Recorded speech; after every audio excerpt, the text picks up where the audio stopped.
Ibadah kita sudah gis. Kabar dasar.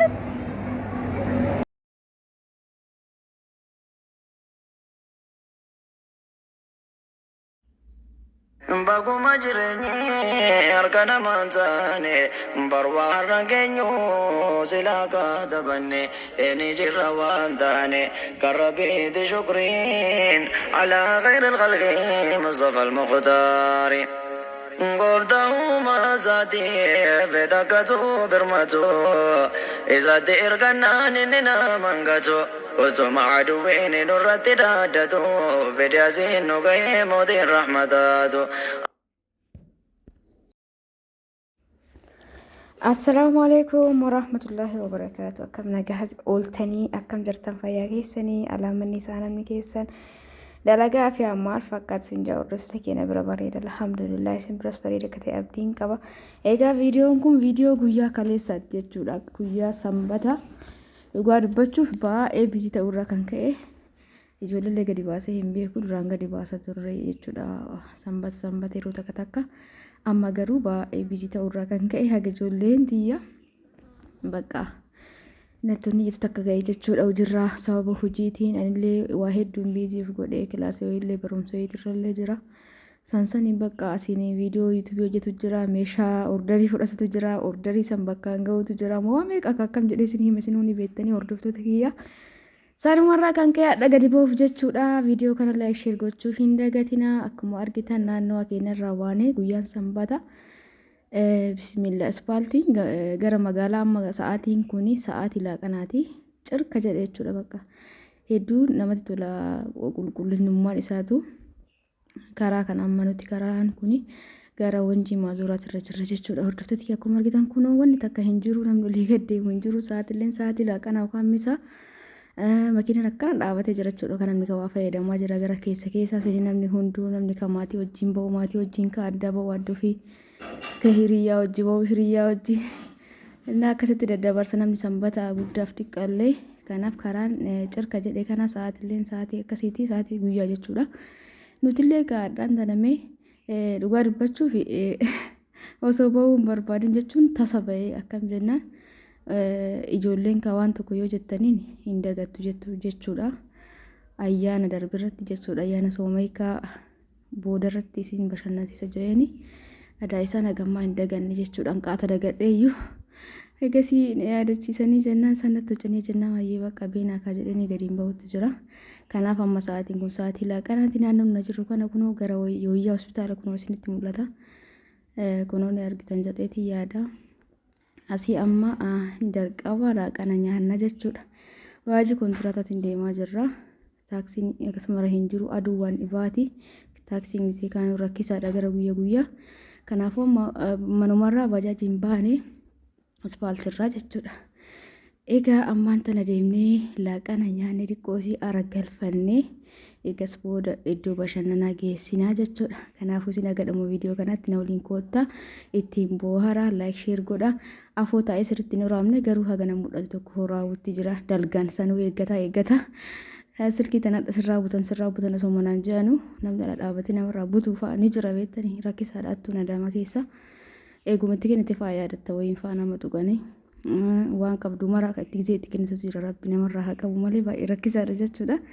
Kanaaf yeroo baay'ee namoonni biyya alaatii galtan nama beektan baay'een kontiraata deemuu isinii wayyaa asomaanuu isinitti hima maaliif yoo jettan namuma kaanuu jechuudha. Akkanumatti hin beekan bakka nama waa harkarraa qabu nama alaa galee kana wayiin nama tuqan jaaniin beeku waan isaan nama tuqaniin eegas boodati waan qabdu maraa inni mudatee jira maatii makeenyaa mudatee jira anuu fi kiyya dura tanaan dura jechuudha na mudatee jira.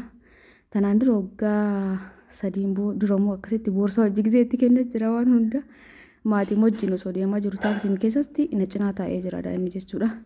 Saniin booda waan boorsaa ofumarraa baasee itti kennee boorsaa keessa kaawwanni jiru hunduu achuma keessa akkuma jirutti eegas booda gaggabuu yaadadha jechuudha. Kanaaf nama mudata Adaamaa keessa baratamaadha rabbiin irraa haa qabu. Kanaaf warra laa galtan baajii kontiraata beektaniin deemaa bakka kamuu barattanitti jechuudha. Asitti immoo namoonni seeraamika garaagaraa barbaadan mana keessaniif seeraamikni aynaan jira asitti kan daradarame kun akka namni filatuu fi eegasii bakka nyaataa geenne nyaata waraabuun sirrii miti namaa kun gaarii miti wallaahi laazii muka jiidhaa gosa ka jedhan sun dhugaadha. Kanaafu eega nyaanne geessine xararragga goone nyaanne geessine kun ammaan tana gara harka dhiqannee bootti jirra. Asitti mama viidiyoo keesseente amma eegasii baaneen booda eegaa fedhiin isaanii hin dhumatu haa ta'uti amma gara iddoo bashannanaa geessine nullee kaayoo kan nama guddallee jiraate bashannanaa. As biratti meeshaan baay'een bakka kana majliisa warri bakka kanaatti hojjechiistan as biratti hojjetamee ka taa'ee ture jedhe asii baasanii namatti kennanii ka addunyaatti hin jette jechuudha. Harree namaa jedhisee tuma waraabee hangaru bakka kana dalagsisee hin beeku. Bakka inni dalagamaa ni taa'a namni akkanatti dhaqee ka jaalatechi bitatee deemuu danda'a. Nammaa yoo jaaladhe kanneen keessa dhaqee deemee bitachuu danda'a jechuudha. Bakka kanammoo maashaallah wanni isaanitti tolee jira. Wambariiwwan jidduu kunniin maashaallah ka ta'edha. Diizaayinii kan inni illee ajajachuu dandeettan namoonni barbaadanii asitti natti tolee jennaan waraabee wambariin kun baay'ee akkanatti tolee bareeda isaati. Teebilii jidduu qabu kun jechuudha. Egaa waan hunduun jira jechuu barbaadeetii bakka kanatti argeenaan isin waraabee wambariiwwan soofaa majaliis nagasooraa miti as ka jiru soofaawwan babbareedni ni dalagamaa asirraa laaltanii ajajachuu dandeettanii diizaayinii jechuudha. Akka namni diizaayinii irraa laallatee ajajatuuf tariitii kanneen keessa namni jaalatee tiniyyoo kan jaalatu jiraate akka bitatuuf. Bakki namatti hin tottolu garuu waraabu niyyaan tiyallee ka ijoollee wajjinis jira waan ta'eef sirriitti waraabee achirraa fagaadhee sirriitti mul'atu akka nama kana xiqqoo isin waraabee jechuudha gisee achi gadi baanu. Eegaa namoonni baddinaan jettanii jira. Namoonni mootuu uffata nagaafataa jirtan shiitiin babbareedni kan yeroo jalqabaa sunniin seenee jira. Akka raawwatte arafaaf maatii keessan obboleeyyan keessan sarpiraayiz gochuu dandeettanii akkasumas uffata suufaa yookaan biintisiisaa shaalii garaagaraa deebi'ee galchee jira jechuudha irra deebiidhaan. Kanaafuu gara keessatti na dubbisaa warra na dubbistanis viidiyoon kun malee galchee jira shiitiin babbareedni jira. Kanaaf seentanii diriyaa garaagaraa maatii keessaniif sarpiraayizii gochuu dandeettan ayyaana idaatiif isin jaa obboleeyyan kiyya akkuma baratame shiitii normaal illee barbaadan kophaa isaatti illee ni jira jechuudha. Uffata ijoollee warri jedhaa jirtan warra warra gara keessatti na dubbisaa karaa waasaapiitiin kun farniicharri kana fakkaataa ka kophee keessa kaan biffee garaagaraa egaa akka fedhii keessanitti maallaqoo qabaattan jettanii haala bareedaa ta'een kan isinii dalagsiifamu ta'a jechuudha. Hordoftoota kiyya eega achi gabbaan immoo ispaaltiin qullaa bismillaahin wanni takka hin mul'isu jechuudha. Amma sa'aatiin kun sa'aatii gara 7:08 ta'uudhaan fakkaate magaalaa jidduu jirra kun amma fakkeenyaaf humna ibsaa wanni takka ispaaltirra hin jiru nu malee jechuun ni danda'ama nama takka jechuudha. Ka cir jedhe kana sa'aatiin kun adulleen ni jira. Haa ta'u wadaaman akka silaa ho'aati. Wanni si namatti toltuun biqiltuun ni jira. Biqiltuu wannuma kamuu ati gadhaabdeen biqilaa damaa keessatti waan namatti tolu. Innaa qilleensa uumaan jedhu ka baratamee yaa'u biyya kana yeroo tokko takka inuma abaasa humnaa oli asitti ilaala ispaaltii wanni takka irra hin jiru jechuudha. Ispaaltiin kun gara boolee kan nama geessudha. Asiin addabaabaa irra jira jechuudha akkuma argaa jirtan kana. Garuu waa takka hin jiru makiinaan hin jirtu. Nuti amma kunoo ceenee kallattiimaan gara iddoo taphaa geessuufi jechuudha. Ijoollee ispaaltii irratti buunee ba'aa jirra. Saniin booda kunoo akkanatti deemuutti jirra. Safarri cirka jedhe kana baay'inaan kan namni guyyaa sanbataa kana kaaffee sa'aatii booda gara sa'a 10 booda galgala yeroo galdi baatan ispaaltiin hin mul'atu bakka sanbata lama jechuudha. Garuu sa'aatii kanatti namni ispaaltii irra hin jiru aduu waan ta'eef sa'aatii 10 akkasitti bayanii nuti immoo laaqanaan leelummaa bakka gabaan inni keenyan oolla jennee sa'aatii laaqanaa baane yaa'u sa'aatiin nun ga'u jechuudha. Maaliif yoo turree baane bakka xabaasan sirriitti hundaa waliin gaanii xaphatu barbaadanii asitti maamaa caammaan irraa hiikkatu irra keessaa ture. Kan itti gadi laxxafan sun yooma san irraa wanni jedha addisillee ta'u qube. Egaa akkana achi keessatti immoo maal akka jiru ijoollee teessan irra daamaa jirtanii beektan jedhee yaada bakka taphaa kana booleedha. Kanaafuu achi geessanii bashannansiisuu dandeettanii guyyaa sanbata boolee caafitti yoo buutan karaa hin tolu nama gorsiistu akkana jirti. Kallattiimaan achisin geessaa bishaan daakun jira. Macaasaa gosa garaagaraatu jira jechuudha kan ijoollee taphatan. Garuu hundi isaanii tooni nama dhiqqoo nama dabbaru kafaltiin garaagaratti kan hundaatu jechuudha. Ani iddoo taphaa gisee baay'ee kan hin beeku jalqabuma irratti kafaltee seenta walii galatti. Garuu inni kun adduma addatti si gaafata kafaltii jechuudha. Fakkeenyaaf asirrallee gatii adda kafalta. gara birallee gatii adda kafalta bawoon wanni waa xaxxabatan gosa hedduu jira gosa hedduun garagara kafalta bakka sanatti hin tolle asitti maamaan duraan hedduu sodaatti namicha shaangulliitii harka kana qabu kana jechuudha amma mootu hin sodaanne indoo zanaa jette taphataa jirti maashaallah tabaarakallaa haala kanaan faafaa ja'an isaan xaxxabataa jiranii ani immoo wallahi baay'ee kana dabboonni jedhu yoo ijoollee kana xabasiisan kana bakka inni fadhaan taa'u baay'ee fadha ani si jammar jalqabu bakka tokko sa'aatii dheeraa taa'uu hin jaaladhu baay'ee takka nana ifachiisa jechuudha bakkuma kamittuu gurillee hodhaqe nama wajjin amma cidhisee taa'ee sa'aatii dabarsu hin danda'u bakka hin baranne hedduu taphaa kanattis yoo isaan taphachiiste haraa wayyaa nama baay'ee taatee yoo deemtee nama muyyattillee wajjumaan deeme namartu ni xaxxabsiista taaniin kaan immoo sa'aatii dheeraa yoo turte bakka baay'ee nama salachaan akka isheetti isaan zanaa jedhanii taphataa jiranii kun akkuma argaa jirtan kanatti daa'imman hunduu ka daa'imman ofii afoo taa'ee harka itti baasaa kun akka hin boonneef kun akka hin sodaanneef eegas immoo ka'asaan kana ka bishaanii san hin seensifneeni hin barbaanne isa ka bishaanii illee ni jira kun ijoolleen keessa jirti ka pileenii kana gubbaa baanu malee jedhanii isa hedduu takka sodaadheeni wallahi efuma gubbaa baasee eegas bakka lubbuun natti dhuftee jedha waan achumaa irraa gadi kufanna fakkaata as biratti immoo waan sukkaara irraa hojjetamu kana maali maqaa isaa hin beekneeni daa'imman hedduu jaalatti garuu uummata akka afaan nama buutu asitti suuraa midhaan ofirra kaasaa jiran asitti daa'imman bira amma kunoo bakka kanatti bakka as gubbaa korru malee pileenii gubbaa korru malee jedhanii kaakuuwwan illee eega kortemee teenallee maal taate jenneetuma ilaalaa jiran bakka kanatti jechuudha namni hunduu ijoollee fi achi gubbaa bira biraan dhaabatee ilaala teenallee orofaa eeggataa jirti jechuudha. Nama sodaachisu wallahi hedduu sodaadheen duroo manatti hin fakkaanne isaan irra baan booda bismillah bakka dhaabii jechuu malee umtuu nafne aga orofaan ga'u jennee as biratti immoo bakka biraa daa'imman didikkoon as keessa taphattii turtee maamaachi seensisee garuu naan taphanne dhimma dhaabattee obboleettii gaafattee akka obboleettii nageessinaan jettee obboleettiin immoo si ol dhiqoo waan taateef gara biraati jechuudha daa'imman didiqqishoo asitti homaa guuranii taphatanii asirra babbaanii utaalaan kana hundan diddeesiini bakka takka qofatti taphattee akka namaan qarshiina kafalchiiste jechuudha. Isii tana qofa taphattee baate eegas hin baane. Egaa ijoolleen as keesseenti hundaa taphachuuf taati garuu yoo daa'imman wajjin taphatan malee garii gizee tokko tokko immoo siyaarsan maallaqatti kafalte osoo isaan hin taphatin yoo baate fa'a. Asitti waan kana bituutti jirraa. Sukkaara hojjetamu kana aanu kanatti immoo suuraa garaagaraa daa'imman fuulduratti namni kaafsuu barbaadu ijoolleen kan barbaaddii miree kaanii kan ofirra kaasu inni jira bakki hawwatiin itti taa'anii ijoollee ofii ilaalan jira homaa jedhu namatti tola keessi isaa garuu kafaltiin isaa akka natti hin tolle'an jechuun paakeejii guutuu bakkuma tokkotti osoo kafalanii seenanii bareeda ture garuu isaan gatii hundaatu garagaratti nama gaafatan jechuudha haa ta'u daa'imman yoo jas lamattis ji'a takkas ji'a nama mijattus osoo ji'a baasanii isaan ittuma tola bakka haala kanaa kunoo asirratti amma asirra baanii jiran hunda gubbaa san jechuun ana bakka laaluu dadhabe wallahi baay'ee takka isaan gabbaanii dhaabi jechuu malee humtuu natti namne eegasi gubbaa baanii kunoo jalqabee jira taphatanii shaashaa jedhanii sanbata guddaa haala kanaan dabarsanii jiru agartanii bismillah akka nama sodaachisu.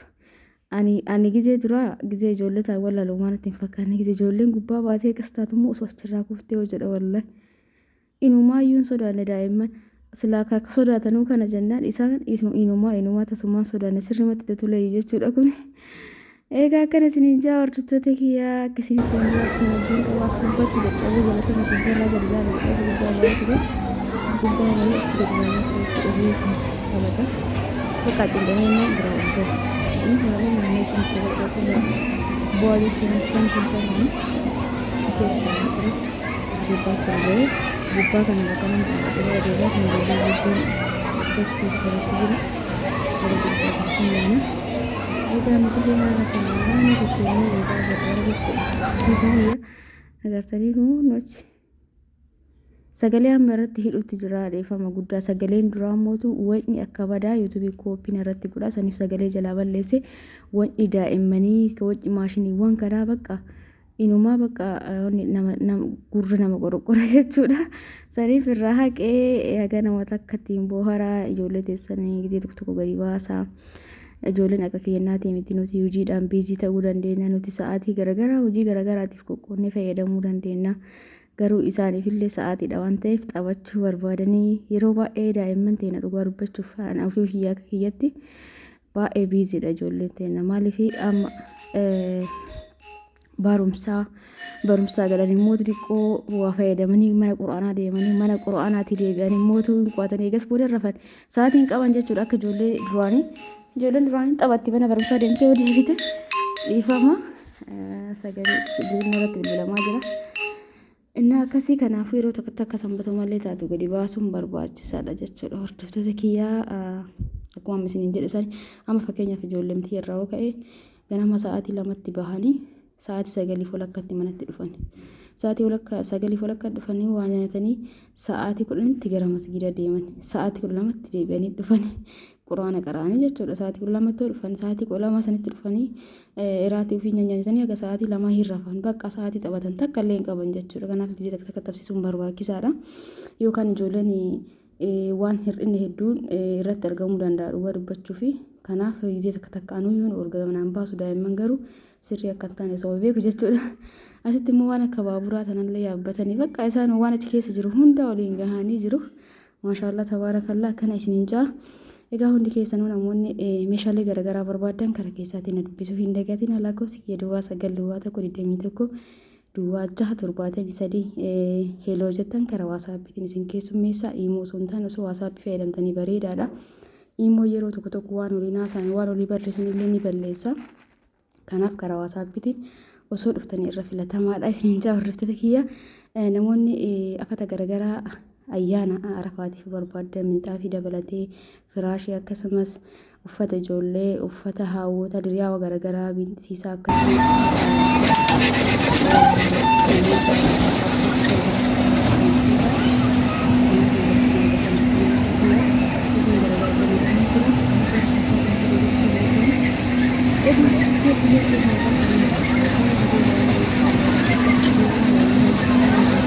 gochuuf hin dagatina. Waan asirratti gadi isinii dhiisu waan isinitti hin tolle yoo ta'e yaada keessan barreessaa kan sirraa'u yoo isinitti tole immoo laayikii gochuudhaan chaanala kiyya akka guddistan asuma kabajaan isin gaafadha. Waan isinitti hin tolin yoo jiraatillee yaada muraada keessan barreessaa isa kanas asumaan taphatanii jiranii egaa tapha hedduu jira isiniin jedhee jira. Ijoolleen sirriitti bashannantii gisee kanatti isintu obsa fixataa jechuudha. Maaliif isaan haga tapha san hundi isaan waliin gahanii geessanitti waa hedduu isin gaafatu danda'an achi keessatti illee yoo isin gaafatu danda'an malee isaan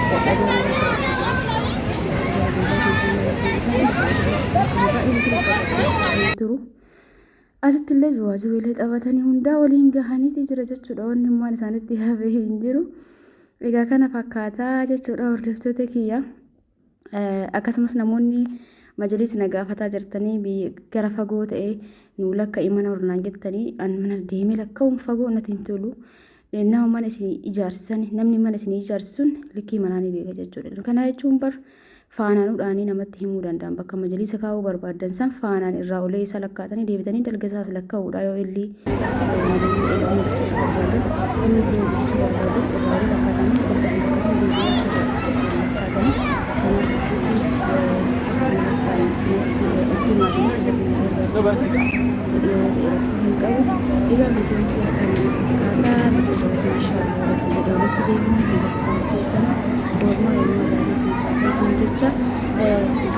Mangolabeeti jira isinis bakkuma jirtanitti gisee tokko ijoollee teessan bashannansiisuun isinitti haa baratu nama guutamullee baatu yaa gisee takka jechuudha. Asitti kun xumurree gara manaa deemuutti jira. Viidiyoo akka gaariitti hin waraabne hin beeka rakkisaadha. Viidiyoo waraabuun biyya kana keessatti osoo bilbila namni namarraa bute jettaa namarraa achi qabu fa'aa sodaattaa haa ta'uuti agana isin waraabeeti jira. Amma sa'aatiin kun sa'aatii 12 fooyi jechuudha gara galgalaati. Kanaaf ammaan tana geessinee sa'aatii 12 fooyi namni gaba akka kennaa kun ositti achi ba'ee ijoollee suuraa fakkaatu fa'aa ni jiran shamarran kun cinaa kana. Egaa akkana ammaan tana sa'aatiin kun galgala waan ta'eef taaksiin boodan argamu hangana tabsiisne sa'a 8 fooyi seenne sa'aatii 12 jechuun sa'aatii 4 jechuudha kan isaan taphatanii. Kanaaf gahaadha ammaan tana baanee jirra jechuudha ka hordoftoota kiyya. Egaa nagaallee yeroo hedduu isinitti dhaamee jira. kana waan hundi keessanuu laayikii gochuu hin dagatinaa waan barbaadan gaafii wanna qabda yoo jiraatan gaafii gaafachuu dandeettanii baay baay